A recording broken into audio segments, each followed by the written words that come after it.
À l'actualité du web à présent, comme chaque vendredi avec Laure Constantinesco. Un œil sur la toile, c'est tout de suite.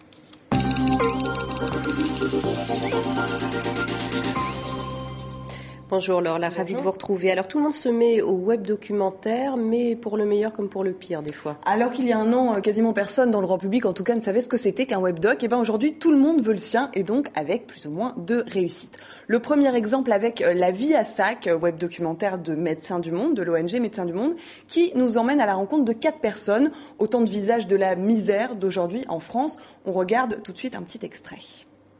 Je viens tous les matins à la boutique. Sortir de la solitude quand même un peu là-bas parce que tu viens, puis que tu vas faire l'autre là-bas, rester au camp, je reste pas toute la journée moi quoi. Și eu cu atâția copii ca eram, să mă duc chiar în România, nici nu vine să aude, că știu de unde am plecat. Dacă era bine în România, nu veneam aici. Alors en fait, l'originalité, c'est que c'est en explorant le contenu de son sac que l'on va découvrir la vie de son propriétaire. Vous avez vu Dictatora, la mère de famille Rome, Patrick, le SDF. On rencontre aussi Cameron, un migrant afghan, et Sadio et sa fille Maro, qui sont toutes les deux mal logées. Tous sont aidés par Médecins du Monde. Tous ont accepté de témoigner à visage découvert, ce qui est quand même plutôt émouvant. Ce webdoc, il a nécessité 1 an de travail avec différents partenaires, dont l'agence de presse CAPA, qui ont tous fait des efforts, donné de leur temps, baissé leurs tarifs.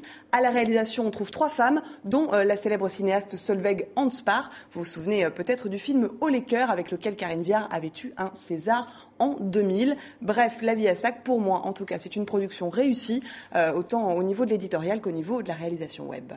Alors, deuxième exemple avec un web documentaire produit par le ministère français des Affaires étrangères. Ben voilà, un ministère fait son webdoc, c'est une première. Alors, Destination veut nous emmener à la rencontre des diplomates français et nous montrer que non, ils ne passent pas tout leur temps en soirée à manger des chocolats enrobés dans du papier doré, pas du tout. Exemple avec la vice-consul de France au Pérou. Là, elle visite des Français emprisonnés à Lima. Notre visite, c'est important parce que ça permet un petit peu de garder le lien avec la France. Quand on vient, on leur ramène des livres en français, des magazines, la presse, etc. C'est important quoi, pour le moral de venir les voir. C'est pas toujours évident non plus pour la famille de se communiquer avec les détenus, donc de leur téléphoner ou de leur écrire. Donc tout se fait via le consulat. Alors vous l'avez compris, l'objectif c'est de nous faire découvrir le vrai travail de ces diplomates, ambassadeurs, consuls, attachés, bien loin du fantasme chocolatier. Le web documentaire, il s'appuie sur les nombreuses archives vidéo et photos du Quai d'Orsay, donc une idée plutôt originale. Maintenant, l'interface web l'est un petit peu moins, pas très lisible, pas très moderne. N'oubliez pas aussi que c'est quand même de la communication, donc pas de révélation, pas de scandale. Alors on passe à l'actualité du web TV5 Monde et nous sortons un nouveau widget. Qu'est-ce que c'est un widget ? C'est un petit outil, une petite application qu'on peut ajouter sur sa page d'accueil, e-Google ou NetVibes pour ceux qui en ont. Alors là, notre dernier widget, vous le voyez en haut à gauche, c'est l'horloge universelle, bien pratique pour les grands voyageurs pour savoir quelle heure il est à l'autre bout du globe en permanence.